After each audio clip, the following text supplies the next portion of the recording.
नमस्कार दोस्तों, मैं हूं रोहित भदौरिया। आपका स्वागत करता हूं आपके अपने YouTube चैनल रीजनिंग गुरु में। दोस्तों, मैं आज आपको पढ़ाने जा रहा हूं दिशा परीक्षण पार्ट 2। इसका पहला पार्ट मैंने पिछली वीडियो में आपको पढ़ाया था। सबसे पहले दोस्तों, मैं आपको बहुत दिनों से वीडियो प्रोवाइड नहीं करा पाया, इसके लिए सॉरी बोलता हूं, क्योंकि इसके लिए मेरे पास एक कारण था। मेरा PCS मेंस एग्जाम था और उसकी तैयारी की वजह से मैं आपको नई वीडियो रीजनिंग की नहीं दे पाया, तो उसके लिए मैं आपसे माफी मांगता हूं। लेकिन आगे से मेरी सारी वीडियो आपको बहुत ही जल्दी जल्दी मिलेंगी, जिसे आप देखते रहिए और समझते रहिए। दोस्तों, मैं आपको एक खुशी की खबर बताता हूं। अभी हाल ही में आपकी एक परीक्षा आयोजित होने वाली है, वन रक्षक, जिसमें रीजनिंग के लगभग 60 क्वेश्चन आएंगे और मैं आपको अपनी वीडियो के माध्यम से वो सारे चैप्टर सॉल्व कराऊंगा जो आपके वन रक्षक में आएंगे। तो आप मेरी वीडियो देखते रहिए। इसके अलावा मेरी आने वाले जो आपकी परीक्षाएं हैं, जैसे UPSI है, NTPC रेलवे चल रहा है, रेलवे ग्रुप डी आने वाला है। अभी हाल ही में परीक्षा ऑर्गेनाइज हुई है आपकी, जैसे MP कांस्टेबल, हरियाणा कांस्टेबल, इनकी सारे वीडियो आपको मेरी रीजनिंग की वीडियो के माध्यम से मिलेंगे। तो आप इनको देखते रहिए और समझते रहिए। देखिए दोस्तों, मैंने दिशा पार्ट 2 आपको आयोजित करा रहा हूं। ये ग्राफ होता है दिशा का। मैंने आपको पहली वीडियो में बताया था कि दिशा को करने के लिए आपको इस ग्राफ का अध्ययन होना जरूरी है। आपने ये दिशा बना लिया। आप जिधर राइट हैंड है वो पूरब, जिधर लेफ्ट हैंड है वो पश्चिम, जिधर सर है वो उत्तर और जिधर पैर है वो दक्षिण कहलाता है। इसके अलावा ये 4 दिशाएं 4 भागों में और बटी होती हैं, जो इसको यूं करके डिवाइड करती हैं। इसको कहते हैं उत्तर पूर्व, इसको उत्तर पश्चिम, इसको दक्षिण पश्चिम और इसको दक्षिण पूर्व। दोस्तों, अगर आपको ये ग्राफ ध्यान है तो आप दिशा का कठिन से कठिन सवाल कर सकते हैं। आप इंडिया के किसी भी बड़े टीचर से अगर पढ़ेंगे तो आपको ये ग्राफ फिर भी आपको ध्यान रखना होगा। इसके अलावा दूसरी बात याद रखने वाली है कि ये जो कट लगे हैं सारे, वो सारे कट 45 डिग्री पे लगे हुए हैं। अगर मैं ये एक लाइन हटा दूं तो ये L एंगल सीधा 90 डिग्री का होता है दोस्तों। अगर मैं सीधी लाइन कर दूं तो 180 अंश की, और अगर ये पूरा गोला कर दिया जाए तो वो 360 अंश का होता है। मैंने पिछली वीडियो में आपको बताया दोस्तों कि जब भी आप मेरी वीडियो देखें तो अपने साथ कॉपी और डॉट लेकर बैठें, जिससे कि आप क्वेश्चन को साथ साथ नोट भी करते जाएं। अगर आप क्वेश्चन को साथ नोट नहीं करेंगे तो क्या होगा कि आप मेरी वीडियो देखेंगे तब तो समझ आ जाएगी, लेकिन फिर थोड़े दिन में भूल जाएंगे। तो आप अपनी कॉपी और डॉट साथ रख के बैठिए और क्वेश्चन को भी नोट करते जाइए साथ साथ। इसके आगे दोस्तों मैंने आपको क्वेश्चन कराए, जिसमें मैंने आपको यह बताया था कभी भी आपसे दक्षिणाव्रत या दायाव्रत कहा जाए, दक्षिणाव्रत या दायाव्रत कहा जाए तो आपको घड़ी के अनुसार घूमना होता है, और बायाव्रत में घड़ी के विपरीत, मतलब क्लॉकवाइज या एंटी क्लॉकवाइज घूमना होता है।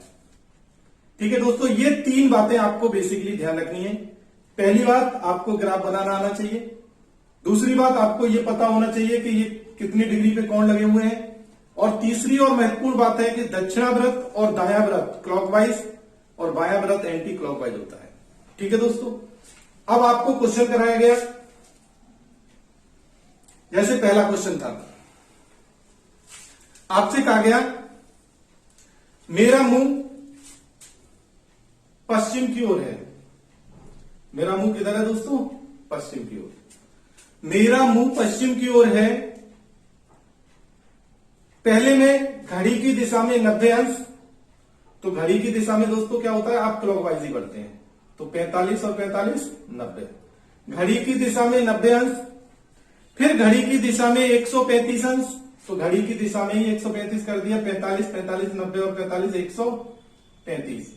और फिर घड़ी के विपरीत, फिर घड़ी के विपरीत 90 अंश घूमता हूं, तो फिर आप 90 अंश घड़ी के विपरीत घूमे तो 45 और 45 90। अब मेरा मुंह किस दिशा की ओर है, तो दोस्तों क्या आंसर आएगा इसका, उत्तर पूर्व। कुछ भी नहीं करना होता इस सवालों में, आपको बेसिकली ये डिग्री ध्यान करनी है, या फिर आप अगर डिग्री ना ध्यान कर सके तो इनकी लाइनें काउंट कर लीजिए कि ये कितनी लाइन आगे बढ़ रहा है। 45 तो बेटा 1 लाइन, 90 तो 2 लाइन, 135 तो 3 लाइन, और 180 तो पूरी सीधी लाइन होती है। इसके आगे दोस्तों पार्ट 2 में कुछ सवाल रह गए थे जो मुझे याद कराने हैं, तो सबसे पहले मैं आपको कराता हूं। इसके आगे दोस्तों आपसे सवाल ऐसे पूछे जाते हैं परछाई वाले, जो आपके पेपर में 100% आते हैं, और पिछली बार यूपीएसआई और यूपी पुलिस कांस्टेबल में भी पूछा गया था परछाई का। दोस्तों मैं आपको बता दूं, सबसे पहले परछाई हमेशा सूरज के विपरीत बनती है। परछाई किधर बनती है दोस्तों, सूरज के विपरीत। अगर सूरज उदय हो रहा है तो परछाई आपकी पश्चिम में बनेगी, और अगर सूरज अस्त हो रहा है तो परछाई आपकी पूरब में बनेगी। अब इसमें भी 2 तरीके के क्वेश्चन बनते हैं। एक क्वेश्चन ये होता है कि किसी की परछाई किसी के बाईं ओर या दाईं ओर बन रही है। अगर आपसे ये पूछा जाता है कि बाईं ओर बन रही है, तो आपको क्या करना है, उस व्यक्ति का बायां हाथ सूरज के विपरीत कर देना होता है। इन सवालों को करने के लिए एक बात को ध्यान रखना होता है, कभी भी ऐसा सवाल आपके सामने आए तो आपको कभी भी बाएं या दाएं की बात कही जाए तो इसका आंसर हमेशा होता है उत्तर या दक्षिण। जब भी कभी बाएं या दाएं की बात कही जाएगी तो इसका आंसर हमेशा उत्तर या दक्षिण में ही होगा। जैसे एक एग्जांपल दे रहा हूं मैं, आपसे कहा गया मेरा मुंह पूरब की ओर है, मेरा मुंह पूरब की ओर है, तो पूरब की ओर है तो निश्चित बात है, या फिर आपसे कह दिया गया सूर्योदय के समय, तो सूर्योदय के समय सूरज उदय किधर होता है दोस्तों, पूरब में। सूर्य उदय के समय 2 दोस्त रोहित और राहुल आमने सामने खड़े होकर बातें कर रहे थे। आप डॉट कॉपी लेके बैठे होंगे तो क्वेश्चन को नोट कर लीजिएगा। सूर्योदय के समय रोहित और राहुल आमने सामने मुंह कर बैठे थे, और राहुल की परछाई रोहित के बाईं ओर पड़ रही थी। किधर पड़ रही थी दोस्तों, बाईं ओर। अब राहुल की परछाई रोहित के बाईं ओर पड़ रही थी, इसका मतलब क्या है, सूर्योदय हो रहा है, तो रोहित का जो बायां हाथ है वो सूरज के विपरीत होना चाहिए दोस्तों। और मैंने आपको ये भी बताया कि इसका आंसर हमेशा उत्तर या दक्षिण में ही होगा, जब भी कभी बाएं या दाएं की बात कही जाएगी तो। राहुल की परछाई रोहित के बाईं ओर पड़ रही थी, तो रोहित का मुंह किस ओर था।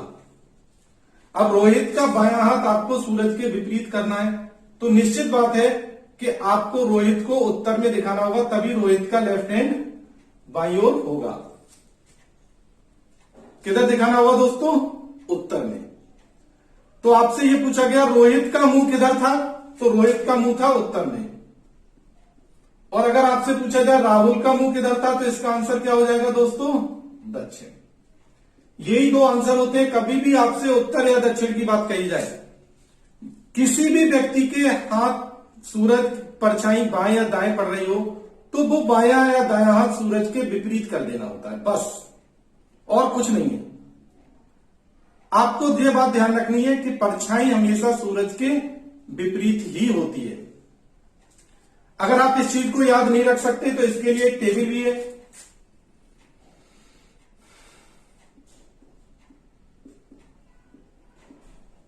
सूर्योदय के समय अगर आपसे पूछा जाए, अगर परछाई आपके बाएं पड़ रही है, बाएं, तो आपका मुंह होगा उत्तर में। अगर दाएं पड़ रही है तो आपका मुंह होगा दक्षिण में। अगर आपकी परछाई सूर्योदय के समय आपके पीछे पड़ रही है, अगर आपके पीछे पड़ रही है तो आपका मुंह होगा पूरब में, और अगर सामने पड़ रही है तो आपका मुंह होगा पश्चिम में। इस टेबल को याद रख लीजिए, कभी भी ये परछाई वाला सवाल आपका गलत नहीं होगा दोस्तों। या फिर ये मेरी बात याद रखिए कि परछाई हमेशा सूरज के विपरीत होती है। ये दो क्वेश्चन आपके पेपर में आजकल बहुत आ रहे हैं, पीछे और सामने वाले, जो ज्यादातर टीचर्स कराते नहीं है। टीचर आपको बाएं दाएं वाले करा देते हैं, लेकिन पीछे या सामने वाला क्वेश्चन कभी भी आए और सूर्योदय की अगर बात कही गई है, आपकी परछाई अगर पीछे पड़ रही है तो आपका मुंह किधर होगा? पूरब में। अगर आपकी परछाई सामने पड़ रही है तो आपका मुंह किधर होगा दोस्तों? पश्चिम में। इसी का जस्ट उल्टा होता है सूर्यास्त। अगर सूर्यास्त की बात कही गई है तो इसका उल्टा हो जाता है। सूर्यास्त के समय अगर परछाई आपके बाएं पड़ रही है तो आप दक्षिण में देखेंगे, अगर परछाई दाएं पड़ रही है तो आप किधर देखेंगे? उत्तर में देखेंगे। अगर परछाई आपके पीछे पड़ रही है तो आप किधर देखेंगे? पश्चिम में। और सामने पड़ रही है तो आप किधर देख रहे होंगे दोस्तों? पूरब में। इसका अपोजिट होता है सूर्यास्त। और आप इन सवालों को बड़ी आसानी से कर सकते हैं अगर आपको ये टेबल याद है तो। सूर्य उदय और सूर्य अस्त, अस्त का क्या होता है? इसका अपोजिट हो जाता है बस। मेरे ख्याल से आपने इसे समझ लिया होगा। अगर आपको समझने में कोई दिक्कत हो रही हो तो आप मुझे कमेंट के जरिए बता सकते हैं। दोस्तों, मैंने आपको पहले भी कहा कि अगर आप मेरी वीडियो देख रहे हैं तो चैनल को सब्सक्राइब कर लीजिए, क्योंकि आने वाली परीक्षा जो वन रक्षक की परीक्षा है उसमें रीजनिंग, हलवा रीजनिंग नहीं आने वाली है, उसमें स्टैंडर्ड रीजनिंग आएगी। यूपी ट्रिपल एससी की परीक्षाएं जितनी होती हैं उनमें रीजनिंग, स्टैंडर्ड रीजनिंग आती है। चाहे वो वीडियो की परीक्षा रही हो, चाहे वो आपकी मंडी इंस्पेक्टर की परीक्षा रही हो, चाहे आपकी वन रक्षक की परीक्षा हो, इसमें रीजनिंग सिंपल नहीं आएगी, इसमें रीजनिंग ज्यादातर स्टैंडर्ड आएगी। तो आप इन चैनल को सब्सक्राइब करते रहिए जिससे कि आपको अच्छे से अच्छे वीडियो प्रोवाइड होते रहें। इसके आगे दोस्तों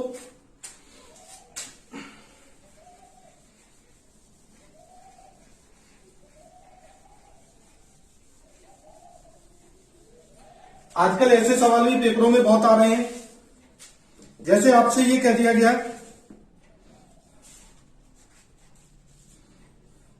आपसे कहा गया ए गुणा बी। ए गुणा बी का अर्थ है ए बी के पूरब में। ए गुणा बी का अर्थ है ए बी के दक्षिण। किधर है दोस्तों? ए बी के दक्षिण। ए गुणा बी का अर्थ है ए बी के दक्षिण में। ए प्लस बी का अर्थ है ए बी के उत्तर में। ए प्लस बी का अर्थ है उत्तर। ए माइनस बी का अर्थ है ए बी के पश्चिम।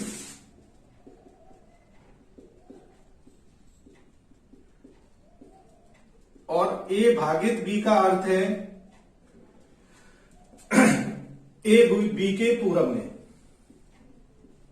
ये सब चीज आपके पेपर में लिखी आएगी दोस्तों। इसमें आपको कुछ नहीं करना, आपको सिंपल सी बात है कि ए गुणा बी का अर्थ है ए बी के दक्षिण में, ए प्लस बी का अर्थ है ए बी के उत्तर में, ए माइनस बी का अर्थ है ए बी के पश्चिम में, और ए भागित बी का अर्थ है ए बी के पूरब में। ऐसे सवाल दोस्तों आपने पहले रिलेशन के चैप्टर में देखे होंगे, लेकिन अब ये सवाल आपके दिशा में भी आने लगे तो इनको भी आपको समझना होगा।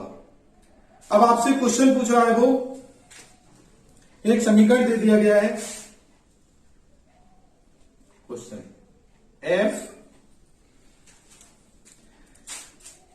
एफ भागित Q plus R minus S भागित Q plus R minus S, ये एक समीकरण दे दिया गया। एस भागित Q plus R minus S में एस क्यू के सापेक्ष, एस क्यू के सापेक्ष ये कंडीशन दी गई है। तो दोस्तों सबसे पहले आपको क्या करना होगा? ये समीकरण को सॉल्व करना होगा इस कंडीशन के हिसाब से, तभी आप बता सकेंगे। सापेक्ष, सापेक्ष का मतलब होता है उसकी तुलना में किस दिशा में है। तो आपको ये कंडीशन सॉल्व करनी होगी। आप दिशा का डायरेक्शन जानते हैं, पूर्व पश्चिम उत्तर दक्षिण किधर होता है। आपसे सबसे पहले क्या गया? एफ भागित क्यू। भागित का अर्थ क्या है दोस्तों? पूरब। इसका मतलब एफ जो है क्यू के किधर होगा? पूरब में। मैंने पूरब में कर दिया। इसके आगे Q प्लस आर, प्लस का अर्थ है ए बी के उत्तर में। इसका मतलब क्या हो गया बेटा, Q जो है R के किधर हो गया, उत्तर में। फिर आपसे कहा गया R माइनस एस, माइनस का अर्थ है पश्चिम, इसका मतलब R जो है S के किधर है दोस्तों, पश्चिम में। ये बन गया हमारा। अब आपसे ये कहा गया S Q के सापेक्ष, मतलब S की दिशा बतानी है Q की तुलना में। तो आपने क्या किया, दिशा का वही ग्राफ बना दिया जो ये होता है। इसके बाद S ये है, और मैंने आपको ये दिशा बताई थी, ये कौन सी होती है, दक्षिण पूरब। दक्षिण पूरब दिशा में S Q की। कभी भी आपसे ऐसा सवाल पूछा जाए जिसमें ये कंडीशन दे दी जाए और उसके बाद आपसे डायरेक्ट सवाल पूछा जाए, तो आप कुछ नहीं करना, सीधा उस कंडीशन के हिसाब से इसे सॉल्व कर लो और उसके बाद आप उसे डायरेक्शन के ग्राफ में बदल दीजिए। दिशा देख लीजिए कौन सी दिशा है, वही इसका आंसर है। ये ऐसे करीब 100 सवालों का एक जवाब है, और ये सवाल आजकल बहुत पूछा जा रहा है दिशा परीक्षण में। तो दोस्तों आपको ये हर हालत में सीखना ही होगा। बहुत से बच्चे इसे देख के घबरा जाते हैं, कुछ घबराने की जरूरत नहीं है, कंडीशन दी गई है, बस आपको इसे सॉल्व कर देना है। इसी से संबंधित एक सवाल और बनता है दोस्तों, देखो मैं बता रहा हूं, जिसमें ऑप्शन दिए जाते हैं। ऑप्शन दिए जाएंगे और आपसे पहले ही डायरेक्ट आंसर पूछा जाएगा। जैसे आपसे पूछा गया है पी क्यू से पूरब,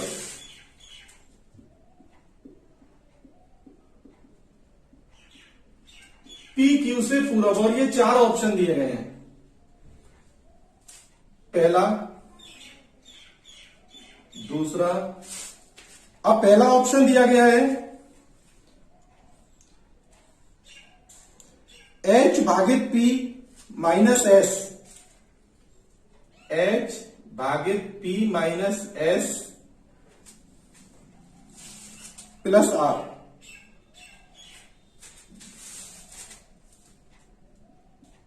पहला ऑप्शन। दूसरा ऑप्शन है दोस्तों Q प्लस R गुणा S,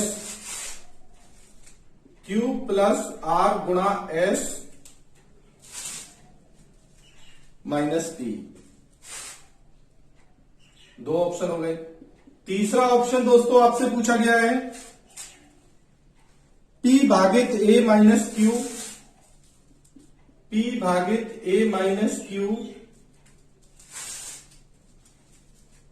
प्लस B। और चौथा ऑप्शन दोस्तों आपसे पूछा है उसने Q माइनस Z भागित S, Q माइनस Z भागित S और गुणा P। ये सब लिखा है ना दोस्तों आपके पेपर में। आप ये मत समझना कि इसमें हमारा समय खराब हो रहा है। ये कंडीशन ऑप्शन आपके सामने दिया जाएगा, आपसे ये पूछा जा रहा है पी क्यू से पूरब। अब आपको पी क्यू से पूरब में देखना है। आपने देखा, मुझे ये तो पता है कि आप इस सवाल को कर लेंगे। क्यों? क्योंकि आप पहले इसे चेक करेंगे, फिर इसे चेक करेंगे, फिर इसे चेक करेंगे, फिर इसे चेक करेंगे, किसी न किसी में तो पूरब में वो आ ही रहा है। लेकिन बेसिकली आपको करना क्या है, इसे जल्दी करना है। अभी जो आपकी परीक्षा आने वाली है उनमें 200 क्वेश्चन आएंगे आपके 2 घंटे में करने के लिए। तो आपको स्पीड मेन काम करेगी। जिसकी स्पीड अच्छी होगी वो उसे बड़ी आसानी से पेपर को पास कर लेगा, और जिसकी स्पीड अच्छी नहीं होगी उनको समय मैनेजमेंट में बड़ी दिक्कत आएगी। आपसे ये कहा गया पी क्यू से पूरब। अब आपने देखा अगर जल्दी इसे करना है तो पूरब के लिए कौन सा चिन्ह बनता है दोस्तों, भागित।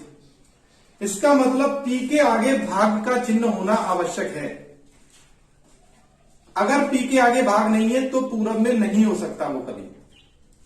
जैसे आपने इसमें देखा पी के आगे माइनस है, ये नहीं हो सकता। पी के आगे कुछ नहीं है, ये भी नहीं हो सकता। पी के आगे कुछ नहीं है, ये भी नहीं हो सकता। पी के आगे भागित है। कौन सा ऑप्शन हो गया दोस्तों हमारा सही? Third option. आपने कुछ नहीं किया, बस वो चिन्ह देखा और आपके सामने आंसर है। मैंने आपको बताया कि आपकी आने वाली परीक्षा जो यूपीएसआई या फॉरेस्ट गार्ड जो परीक्षा आने वाली है उसमें रीजनिंग, सरल रीजनिंग नहीं आएगी, कठिन रीजनिंग आएगी। तो आप कंटिन्यू मेरी वीडियो को देखते रहिए। आपने बना लिया लेकिन इसे बनाने के बाद अगर आप चेक करना चाहें चेक भी कर सकते हैं। भागित, भागित का अर्थ है पूरब, इसका मतलब क्या हो गया, पी जो है ए के पूरब में हो गया। माइनस, माइनस का अर्थ है पश्चिम, इसका मतलब क्या हुआ, ए क्यू के पश्चिम में हो गया। प्लस, प्लस का अर्थ है उत्तर, इसका मतलब क्यू जो है बी के उत्तर में हो गया। आपसे पूछा गया पी क्यू के पूरब, तो पी क्यू के पूरब हो रहा है दोस्तों, राइट आंसर। तो इसका राइट आंसर क्या हो गया दोस्तों, थर्ड ऑप्शन। आप ऐसे करके इन सारे आंसरों को बड़ी आसानी से कर सकते हैं। अगर आपसे दोस्तों कोई भी दिशा का सवाल नहीं आ रहा हो, किसी भी पेपर में आया हो या किसी किताब में दिया हो और दिशा के सवाल में आप करने के सक्षम ना हो, तो आप मुझे कमेंट के जरिए बताइए। मैं आपको अब बहुत जल्दी आपको वीडियो प्रोवाइड कराऊंगा, क्योंकि आपकी परीक्षा 2 महीने में परीक्षा है।